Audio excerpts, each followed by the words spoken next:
Assalamualaikum warahmatullahi wabarakatuh. Warahmatullahi wabarakatuh. Kami di sini bukan perwakilan. Kami di sini kelompok 12 akan menampilkan hasil diskusi kami tentang penerapan aplikasi ilmu fisiologi hewan di dalam kehidupan manusia. Untuk anggota kelompok sendiri itu ada saya, Farah Azahra dengan NIM 22032066 dan rekan saya. Dan saya Yohana Marski Siregar dengan NIM 22032103. Oke, untuk topik pertama, kami akan membahas tentang pengubahan limbah menjadi air bersih yang mirip dengan sistem pencernaan sapi. Seperti yang kita tahu, 80% air limbah di seluruh dunia terbuang dan yang tidak diolah dapat menyebabkan sanitasi yang buruk dan beberapa penyakit. Contohnya seperti yang terjadi di daerah padat penduduk di Bengaluru, India, di mana terdapat danau yang terkontaminasi oleh banyaknya limbah yang menyebabkan kebakaran. Hal tersebut dikarenakan air limbah dikembalikan ke lingkungan tanpa adanya proses pengolahan limbah terlebih dahulu. Instalasi pengolahan limbah konvensional itu menggunakan bakteri, bahan kimia, yang menghirup oksigen untuk menguraikan dan mendetoksifikasi air. Proses ini menggunakan motor atau water blow dan kipas angin yang boros energi untuk menghembuskan udara di atas tangki terbuka. Yang kemudian juga mahal untuk dijalankan dan menimbulkan masalah kebisingan, bau, dan juga keamanan untuk masyarakat sekitar. Tujuan dari sistem tersebut adalah mengurangi biaya operasional dan juga untuk melestarikan ruang terbuka. Penduduk Bengaluru, yakni Tarun Kumar, telah menciptakan pengolahan limbah bawah tanah yang tidak memerlukan daya dan tidak memiliki bagian yang bergerak, di mana ia terinspirasi oleh perut multibilik dan mikrobioma yang terkait ditemukan di saluran pencernaan sapi perah dan hewan pemamah biak lainnya. Sapi perah itu merupakan hewan pemamah biak atau ruminansia yang memiliki 4 bagian perut, yakni retikulum, rumen, omasum, dan abomasum. Proses pencernaan ruminansia itu dibagi menjadi 3 tahap. Yang, yang pertama itu pencernaan secara mekanis yang di dalam mulut, yang kemudian fermentatif dengan mikroba di dalam rumen, kemudian kimiawi oleh enzim-enzim pencernaan di abomasum dan usus. Perut dari sapi juga memiliki 4 kompartemen yang terpisah, di mana memiliki berbagai jenis mikroorganisme anaerobik secara progresif untuk mengurai bahan tanaman berserat dan sulit dicerna, sehingga molekul komponen yang biasanya tidak dapat diakses dapat dicerna oleh sapi tersebut. Rumen merupakan kantong yang besar sebagai tempat penampungan dan pencampuran bahan pakan untuk proses fermentasi oleh mikroorganisme. Fungsi utama rumen itu sebagai tempat untuk mencerna serat kasar dan zat-zat pakan lainnya dengan bantuan mikroba. Pakan di dalam rumen itu akan bercampur dengan ingesta atau yang disebut dengan cairan rumen, yang kemudian akan menjadi objek pencernaan oleh mikroba rumen yang terdiri dari bakteri Bacteroides, Ruminococcus, Butyrivirbrio, kemudian protozoa, dan juga fungi. Di mana pakan yang dikonsumsi oleh sapi diurai dengan mikroba di tiap bilik perut sapi dan mengkonversinya ke bagian-bagian terkecil seperti nutrien, gas, dan air, kemudian feses. Nah, dari alasan tersebut, Tarun dan tim merancang sistem pengolahan limbah dari kota yang mirip dengan sistem pencernaan sapi perah. Dalam sistem tersebut, mereka menggunakan bakteri dari kotoran sapi, sehingga tidak membutuhkan motor blower yang membutuhkan banyak energi, di mana air yang mengandung kotoran manusia akan mengalir secara gravitasi melalui serangkaian ruang. Bahan-bahan padat yang lebih berat itu akan tenggelam di dasar bilik awal. Sementara bahan yang organik yang lebih ringan akan lebih mudah menyebar serta patogen yang bergerak secara progresif melalui bilik tambahan, di mana bahan-bahan tersebut diuraikan oleh bakteri anaerob yang tidak membutuhkan oksigen. Teman-teman bisa lihat di sini berbagai rangkaian pengolahan limbah yang terinspirasi yang diinovasikan dari pencernaan sapi, di mana rangkaian bilik terakhir itu akan dirancang seperti lahan basah, di mana air yang semakin bersih akan mengalir di antara tanaman, yang akarnya dapat menangkap berbagai polutan dan dapat membersihkan air dalam prosesnya. Pada akhirnya, air yang dihasilkan adalah air yang jernih dan bersih, yang nantinya dapat digunakan untuk pertanian, mandi, bahkan untuk minum. Teknologi yang mereka rancang ini sudah diekspor hingga ke negara Afrika saat ini. Namun, dari teknologi tersebut memiliki beberapa kekurangan. Yang pertama itu prosesnya mungkin memerlukan waktu yang cukup lama untuk menghasilkan hasil yang optimal. Yang kedua itu memerlukan ruang yang cukup besar untuk diimplementasikan, yang mungkin sulit untuk ditemukan di daerah perkotaan yang padat penduduk. Yang ketiga, perawatan yang intensif dan pemantauan yang terus-menerus diperlukan untuk menjaga kinerja sistem agar tetap efektif. Baik, topik selanjutnya akan dibacakan oleh rekan saya, yakni Yohana. Kepada Yohana dipersilahkan.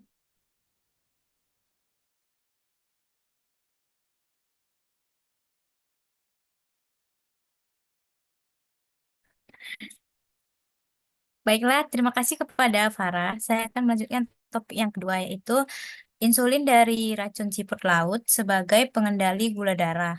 Manfaat dari insulin insulin dari racun siput laut ini. Insulin yang bekerja, yang pertama itu insulin yang bekerja lebih cepat. Jutaan orang menderita diabetes tipe 1, penyakit di mana tubuh tidak dapat memproduksi insulin. Hormon yang membantu mengontrol gula darah. Agar tetap sehat, pasien harus menerima suntikan insulin setiap hari untuk mempertahankan gula darah yang stabil. Sayangnya, produk insulin yang seringkali memiliki keterlambatan dalam efeknya, sehingga menyulitkan pasien untuk memprediksi dan mengontrol gula darah mereka secara akurat.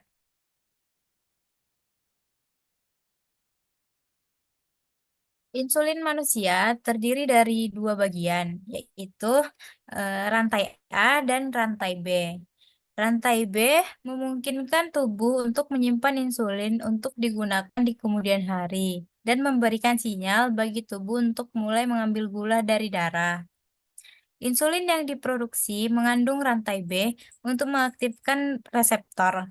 Tapi hal ini juga menunda seberapa cepat obat tersebut dapat mulai bekerja. Para peneliti menemukan jenis insulin baru dari racun siput laut yang tidak mengandung rantai B. Tanpa rantai B yang lengket ini, insulin dapat bekerja lebih cepat. Insulin ini juga dapat mengaktifkan reseptor insulin manusia, meskipun 10-20 kali lebih lemah daripada insulin manusia. Walaupun telah dilakukan beberapa penelitian selama beberapa dekade, formulasi insulin tidak benar-benar monomer dan masih membutuhkan waktu 15-90 menit untuk secara efektif untuk menurunkan glukosa darah. Hal ini dikarenakan wilayah yang terlibat dalam dimerisasi molekul insulin, yaitu ujung C dan rantai B insulin maaf, sangat penting untuk aktivasi reseptor. Hingga saat ini, menghilangkan wilayah rantai B yang menghasilkan analog yang bekerja cepat tanpa kehilangan aktivitas biologis sepenuhnya belum dapat tercapai.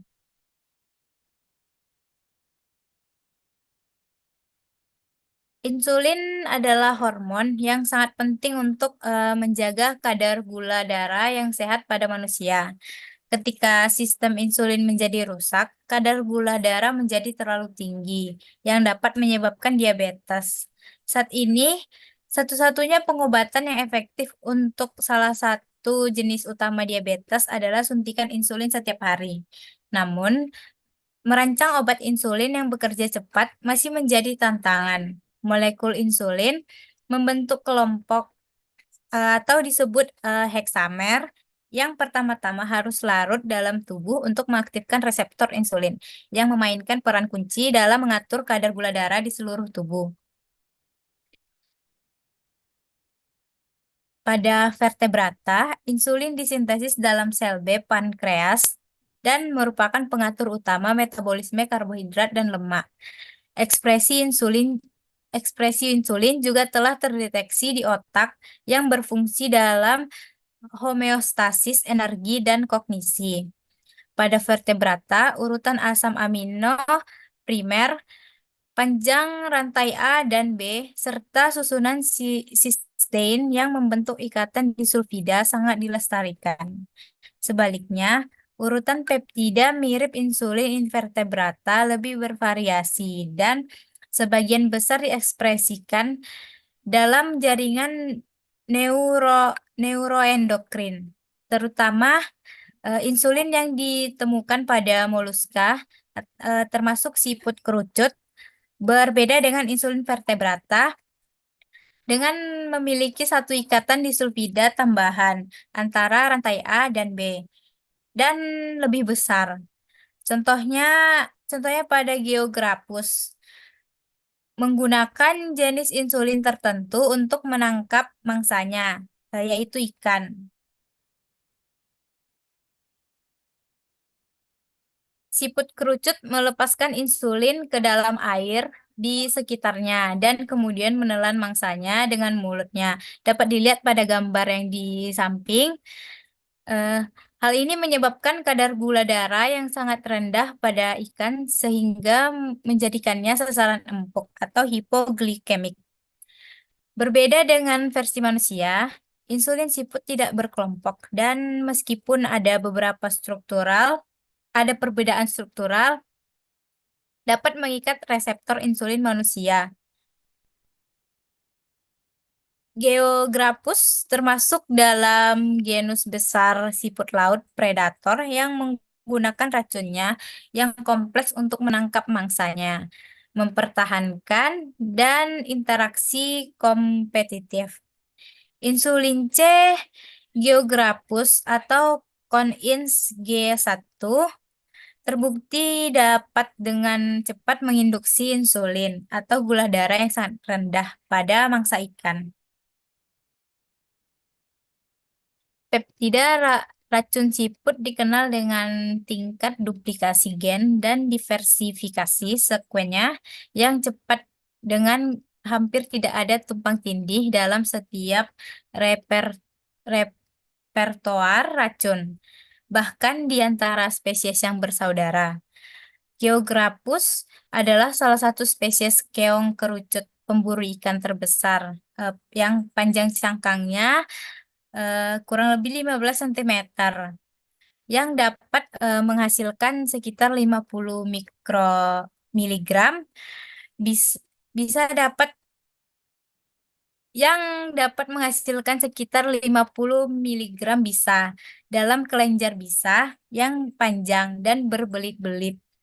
Sejumlah racun yang dilepaskan ke dalam air setiap setiap peristiwa pemangsaan, jika racun disuntikkan, 2 miligram insulin racun akan cukup untuk secara efektif menurunkan glukosa darah pada 85.500 ikan zebra, yang mana hal tersebut dapat dijadikan inovasi dalam pengobatan diabetes pada manusia. Mengingat perannya yang efisien dalam menangkap mangsanya, insulin venom mungkin menunjukkan sifat menguntungkan yang dapat meningkatkan upaya desain obat saat ini. Sebagai contoh, insulin venom mungkin telah mengubah tingkat off rate dari reseptor yang akan mempengaruhi sifat pensinyalan ERK dan aktivitas mitogenik yang dihasilkan, atau mungkin lebih stabil di lingkungan ekstraseluler seperti darah.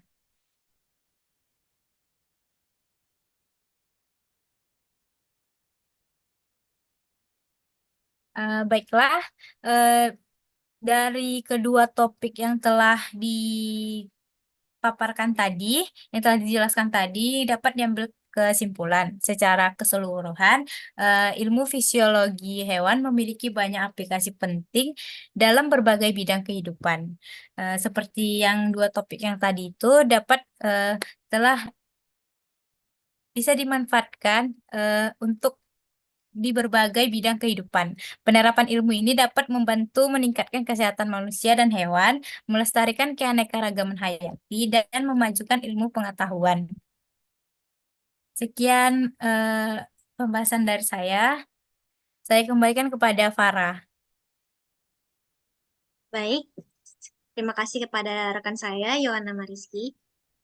Mungkin sekian dari Kak yang bisa saya sampaikan dan rekan saya sampaikan. Mohon maaf apabila ada salah kata. Wassalamualaikum warahmatullahi wabarakatuh. Waalaikumsalam warahmatullahi wabarakatuh.